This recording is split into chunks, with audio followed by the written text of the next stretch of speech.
Hi, I'm Samanthe Beck. I'm the author of the Brazen Falling for the Enemy, and I'm here at the Ask the Author / Make the Author Blush Roundtable with my fellow Brazen authors, Amanda Usen. Hi there. Actually, let's go with Usen. Oh, Usen. Sorry, Amanda Usen. That's okay. We should have gone over that. And I'm here with also Diane Albert. Hi, everybody. Hello. And Katee Robert. Howdy. And Amanda's husband in the background. Hi. Hi, Amanda's husband. My clothes on, at least. So, I think that he should get points for having his clothes on for when he does his little cameos. This explains a lot. We gathered up reader questions to answer and basically just put us on the spot and make us squirm. And so we're going to kick it off with me. And the first question is, let's see, what was my question? Have you ever rehearsed a sex scene with your significant other to see if it was doable? Or alternatively, have you ever run a sex scene by your partner and asked them for their opinion? Like, is it sexy or stupid? You know, my husband and I have been married for a long time, 17 years, and together longer than that. So we've rehearsed a lot of things during that time. But what I've noticed is that apparently some of that doesn't funnel into the writing quite as tightly as it should. I have an editor at Brazen named Heather, and every once in a while she'll read one of my scenes and come back to me with information like, Sam, here on Earth we have laws of physics, and we all have to live by them. Also, most men don't have 3 penises and 5 arms, so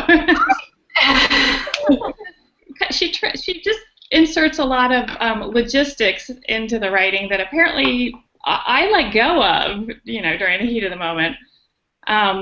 So that's my answer to this question. Yes to rehearsing. Does it really improve the writing? No, I still rely on my editor quite a bit. So that was me. Let me pass it off to Katee Robert.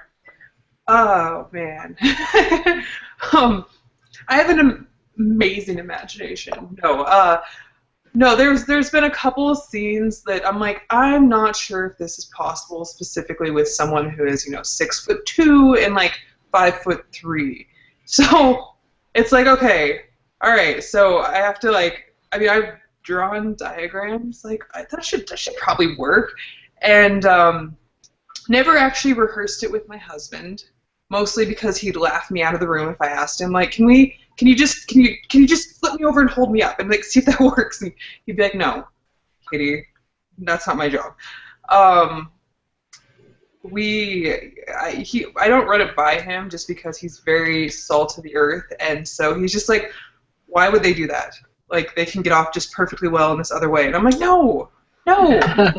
Always. They've already done it that way. They have to do it another way. I'm like, I did it that way in my last book. Like, we have to change it up.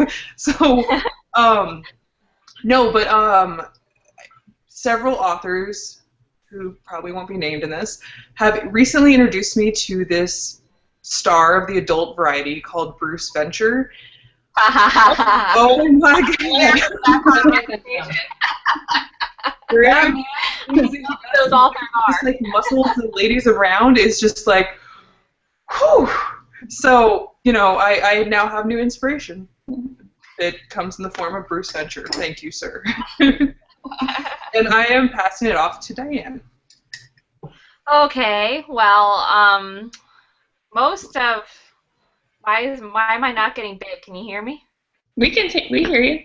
You're I big. don't know why I'm not. Oh, I am? Okay. You're Okay, huge to me. I think you're just fabulous and enormous. I tend to write things that I know firsthand or possible without getting too intimate there. So I have had editors come to me and be like, "Are you sure that that would be possible?" I'm like, "Yeah, I'm sure," because I've mostly done some of those positions. I'm not talking about like crazy on the car in a parking lot things, because I tend to avoid public sex. But yeah, most of the time I try to keep it realistic, and I've actually had editors say that I'm good at doing that. But I think that's because I try to think of where parts would be and make sure that there's no fourth hand somewhere, I guess. So I haven't had that issue myself. I know that was a boring answer, but that's my answer. We're keeping it real. Yeah, keeping it real, yo. And now, Amanda, it's your turn. All right.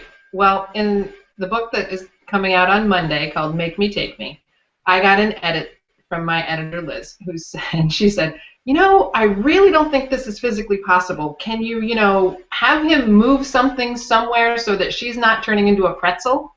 And I thought, I've done that. I remember doing that. It wasn't that hard. So, exactly. But I think, you know what, maybe we should double check that. So my husband came home from work, and the kids come home about an hour after he does. So I said, "Honey, I need you to get on the floor so we can make sure that XYZ really works." So we got down in the position. I was like, "Oh, shit, Liz is right. We weren't doing what I thought we were doing when we did that. We were doing something else. I'm going to have to put my feet on your shoulders instead of your chest." So yes, we have actually gotten down and tried to make sure that things go where they're supposed to go so that it works out. I'm just going to say yes, all the time, as often as possible. Practice makes perfect. Exactly. So the next question is, if you could borrow a character from another Brazen author to have a cameo in your next book, who would you want to borrow, and why? Can I have all of them? No. I want two. I'm picking two, and I'm cheating. I want freaking Wolverine, Sam. I want Sam from Falling because he's growly and 4 to 5 orgasms. Thumbs up. He's got skills. And then I want freaking Oliver from Tessa Bailey's Exposed by Fate, because I read that book in betas, and oh my god. Mr. Preston. Yes, exactly. So those are the two that I would like to borrow, and serve. Maybe make a sandwich with them and a heroine. I think that would be really delightful for everyone involved. And that's my answer. And so I guess to Diane. Are we going in order? Okay. Yes, to Diane. Oh, okay. Oh my god. I guess I'm thinking of all the Brazen books I've read, and I have to pick one. I'm going to go with, not to sound repetitive, but I'm going to go with Tessa Bailey's Matt, because I really liked Matt a lot. Like, he had, there's just so many dynamics to him. I think I would have fun setting him up with somebody. I know he's happy, but, I would have fun with him. So I would have to go with Matt from Staking His Claim, right? I think that's yes. One. Yes. Okay, that's my answer. Amanda? I am always about half in love with the hero of whichever Brazen I'm reading at the moment, and I just finished Sam's book, and yes, Wolverine was quite fine, very physical, and I would totally, I would. And the next hero that I'm planning on reading is Katie's. Garrett Reaver is getting, rave reviews on that quiz because of his, BDSM, dominant, rope, all kinds of things. I mean, who doesn't want to, can I just have sex with that? Just once in fantasy, And he's a dirty talker, so you get to hear him say filthy things in your ear while he's doing all that stuff with the handcuffs and whatnot. So... sign me up, man. Sign me up. Sam, what about you? Well, I'm gonna cheat and go with 3. But I will second the vote for Garrett Reaver from Mistaken by Fate. I read that book while I was getting my hair done, and the boys that are responsible for all this were kind of reading it over my shoulder, and they were like, "Garrett, who is this guy? Who wrote this book? What's going to happen next? Turn the page. They were like, yes, sir. And I was like, yes, sir. Get away from me. I need to read. But you know, he's all that, you know, alpha, bossy, dirty talker. He's also a twin, and I believe the description what used for them was Nordic gods. Yeah, you know, say like striking resemblance to Chris Hemsworth, and two. Yeah. And that's double the goodness. And then I'm going to also say Gordon Waybrook from Seducing the Princess. And there was some shit about Gordon not being a sexy name, but I think Gordon is a sexy name. Yeah, especially him. He pulls it off. He definitely pulls it off. I love Gordon. So. I want to add that line that you put in from Gordon. That's like auto buy immediately. Yes, want to have sex with me. I honestly thought I was gonna get pulled from the I thought my editor was gonna be like, Jen, no, and like she left it in, and I was like, yes. I was so happy. So sexy. Yeah. Naughty princess. That's. I know. I had a lot of fun with that. And that cover, my God, that cover. Yeah, I love that cover. I do too. Thank you. And then I'm also going to claim Quentin James from Make Me Take Me, because you know I want a man who's going to buy my bar or buy me a bar. Quentin is like, he's BDSM without the handcuffs and ropes. He will, you know, it's make me take me in the whole book. You know, she wants someone to make her. Yeah. That's hot. That's even hotter than handcuffs. Is that need the handcuffs and the rope. Gordon has that whole BDSM thing without, like, I think all of our heroes this month are like very dominant in bed like that. So I think people will have a good treat. Do it because I just said to do it. All right. Oh, okay. Diane? Okay, so my question was that somebody asked, I tend to read books where the heroines have the same taste as I. Do you write your heroines to like the same things you like personally? My answer for that is not all the time, but in the next Schillings Agency book that comes up in April, the heroine is very into Doctor Who and Sherlock, and she goes on and on about David Tennant. So, like, some characters, yes. And if you want to know a character that is the most like me, then buy that book in April, and that was me. But most of the time, I base them off of other people. But there'll be, like, a little bit of me in them. Like, if my heroine goes out and orders an appletini, it's because I'm currently in the mood for an appletini. Like, you will see that type of thing. And, like, somebody who would know me would know that, like, that was me, because that's what I would get. Like, I very rarely have my heroines drink red wine, with the exception of Seducing the Princess, but because I don't drink red wine. I get Moscato. So you'll see Moscato in my books a lot. So in that way, yes. But if you're looking for someone who's very much like me, then it has a tentative title of Taking What's His, but that could change. But it's the next Schillings Agency book, and that was like, that's me. And Amanda? I think they're all me. Every single one of them.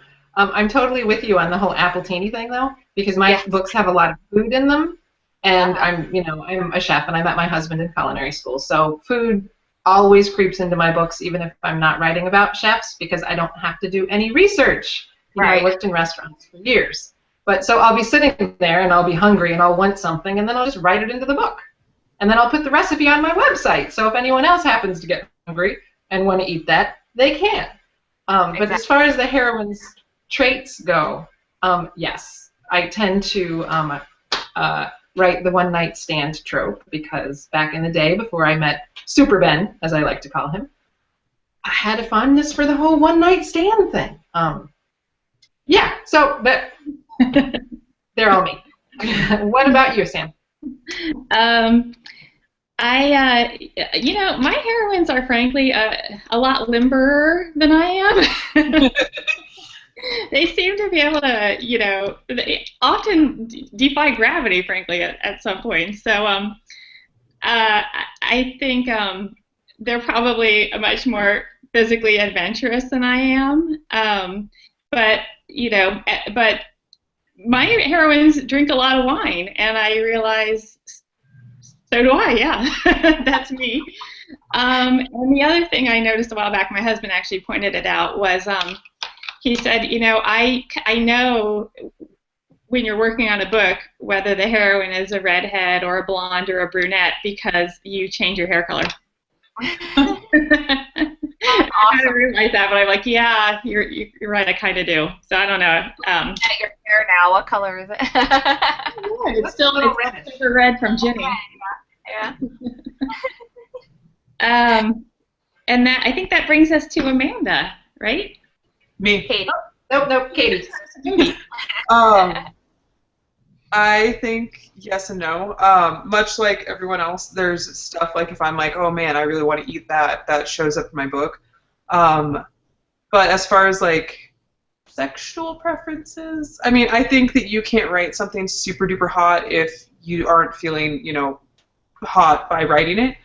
But my fantasy persona life, whatever, what I like to read and write is not necessarily 100% what I want to do in real life. Like, the BDSM thing's all well and good, but if my husband was like, oh man, get on your knees and crawl for me, I'd be like, sod off. I'll do that for you. But I like reading about it, and I think it's really hot, and I think that comes through, like, when I'm having to take laps around the room. I think hopefully readers are having to do that as well.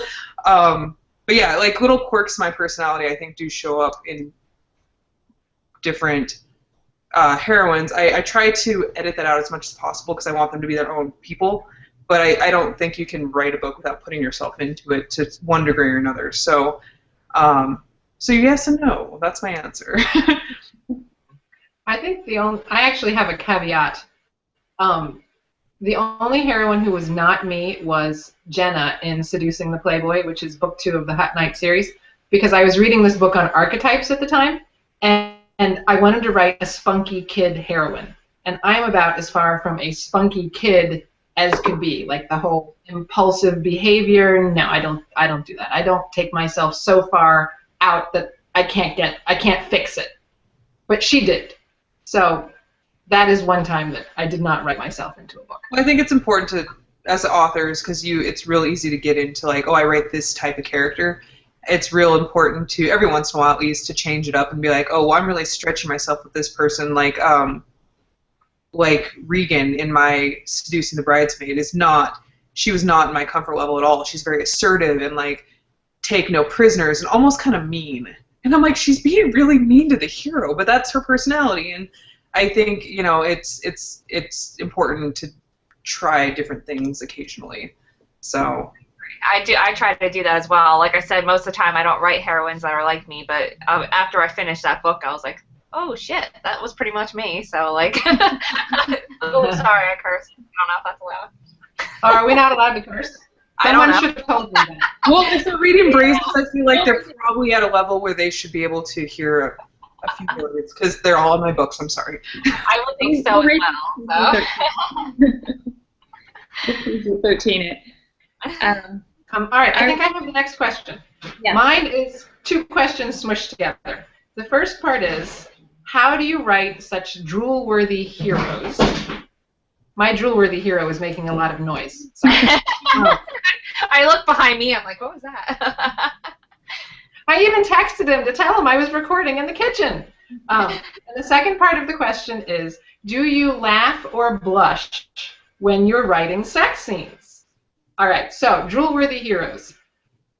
And the frank answer is, when I'm writing a hero, I'm writing a guy that I want to have sex with. It's like the food thing. What do I feel like eating at the moment? Who do I want to bang at the moment? And that's who goes down on the page. I've been married very, very happily for 15 years, but it's okay if I think about it, right? Totally. So, Katee, like you said, with your husband saying, get down on your knees, and you'd be like, what, bitch? You get down on your knees. I wrote Quentin because he is, you know, that kind of guy. He totally takes charge, and that's a total fantasy that is probably not going to happen in my relationship because I like to be in charge. So, to the second part of the question, do I laugh or blush when I'm writing sex scenes? No. I do not laugh. I do not blush. I do tend to get all hot and bothered, and that's how I know if it's going to be good. I get in that zone, and I get her done. All right, so moving on to Sam. What about you? Okay. Well, I think my answer is similar to yours, Amanda, as far as how I write the drool-worthy heroes. You know, I have this job where I scour the internet for hours on end looking for drool-worthy heroes, and it's a dirty job, but somebody's got to do it, and I valiantly step up. And then, you know, when I find someone that really inspires me, I'm like, I'm going to write a book about you, buddy, because that's as close as I'm going to get. But in this book, you're going to do whatever I want and everything I say. So I don't know, it's a pretty nice job, all in all. And yeah, I think you know, my husband is not at all intimidated by these fantasy men that really don't exist, and I created from a JPEG in my imagination. I think he's fairly confident. He's got me. And then do I laugh or blush when I write the sexy scenes? No, I do other things, but I don't laugh or blush. I'm laughing and blushing now. Sometimes I blush when I see them.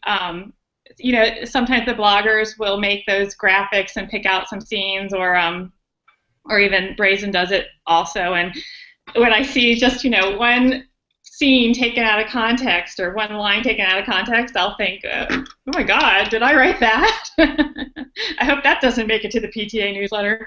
Why not? I was on Goodreads this morning, and I saw a review for my book, and literally the quote, I can't remember what the quote was, but his face was right between her thighs. Not kidding. Click. How about that? Okay, Miss Katee, I'm pushing it to you. So I, much like everyone else, typically a hero starts in one of two ways. Either I see a picture and I'm like, oh my God, you're going in a book, or occasionally like a heroine will occur first, and I'm like, who is going to make her panties like just burn up to pieces? In Mistaken by Fate, it was, I knew as soon as I wanted to write a twin book forever. It was a little strange because I'm married to a twin. He's not identical, but it's still a little weird now.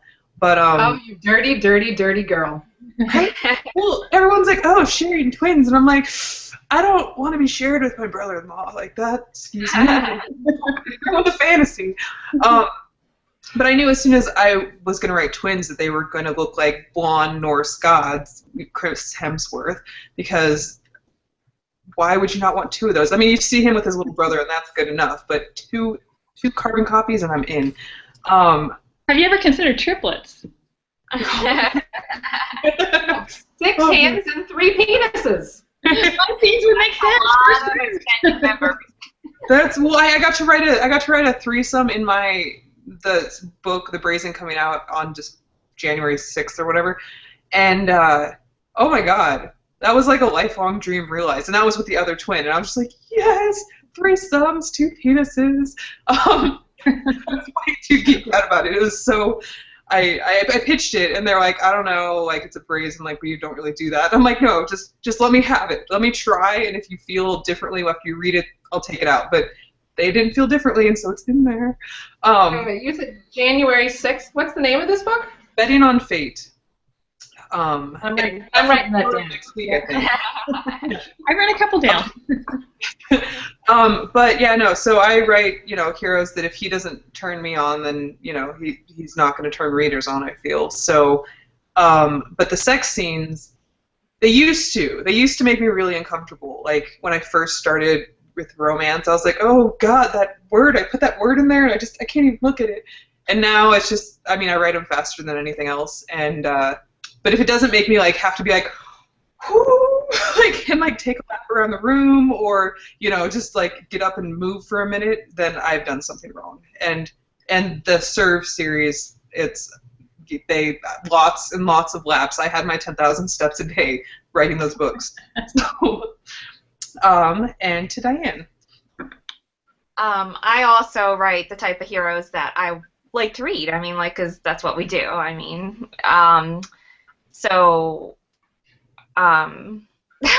I forgot the first part of the question because I was listening to you. How do you write your drool-worthy heroes? Got it. Yes, I'm good now. Okay. Yeah, so that's why I write the drool-worthy heroes, which I hope are drool-worthy, but that's what I do. Like, I start with like a basic. Thank you.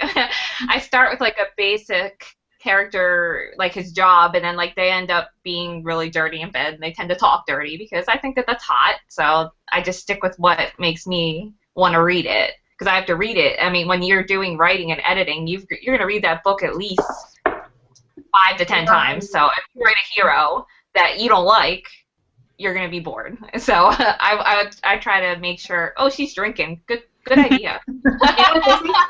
This is a make me take me martini. Oh, yummy. It's purple, like the cover. I made it just for the release. I have a martini tape holder. That's awesome. Okay, sorry, I got distracted. Okay, yeah. the second So part of the question. And then as far as blushing or laughing, like somebody said, I forget who, but I did in the beginning, Katee, I think.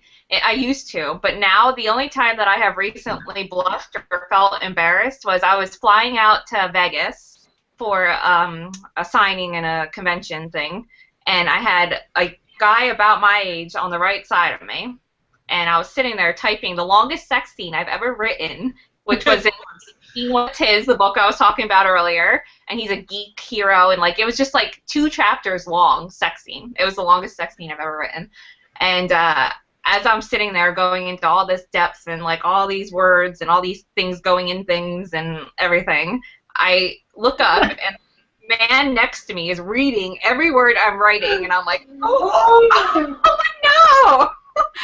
So I actually made it really, really small, and I closed it so he couldn't read, because that was just like, I was like, no, you don't read when I'm writing, and not when I'm writing a 2-chapter long sex scene. So I did blush then, and I felt really embarrassed, but that was the only time. So did he say anything? No, it was very uncomfortable, let's just put it that way. It's even worse that they didn't make a comment of some sort. Just no, declarable. He fell asleep afterwards, so God only knows what he dreamt about. But yeah, yeah. So I learned the lesson to make my text really, really small in the airplane and to close it so people can't read it. So yeah, that was my embarrassing moment. And I think that was everybody, right? Everybody answered? I think we wrap it up. I don't know. Maybe we'll each say what our books are, go back over what our books are titled, and, we should let's do that. All right, you start. Oh, okay. My book is Taken by Fate, with the sexy green cover, and she's all wrapped up in ropes and stuff. It's great. You should pick it up. It's sexy, and there's some dominance and BDSM and kinky stuff going on, and my hero's a dirty talker. So that's me. Diane? Are we going in the same order? Okay. My book is Seducing the Princess, and it's got like a gold cover, scruffy guy, blonde hair. And it's about seducing the princess, ironically enough. She's a princess and he's a bodyguard, and it comes out on December 15th. So if you want to have a dirty talking dominant hero who wins over a princess, it's for you. And Amanda? My book is called Make Me Take Me, and it's purple, and it features a black broad heroine. It's also coming out on December 15th. Actually, if you're watching this before the 15th, my book, Diane's book, and another Brazen by Nina Croft is only 9 months until release day. So snap it up now, super cheap.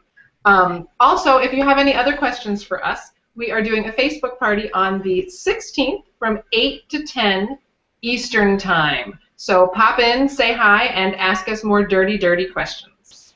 Sam? You guys are so organized and professional. Like, back to you. My book is called Falling for the Enemy, and it is book 3 in the Private Pleasure series. If you've read any of them, then all I can say is come on back to Blue Lick, the dirtiest little town in the South, and have some fun. And that book is currently available. And then, as Amanda said, join us on Tuesday, December 16th for the Facebook party from 8 to 10 Eastern Time. And and ask us more dirty questions. And and that's it. Thanks so much, ladies, for Thank you for watching. Bye. Bye. Bye. Cheers.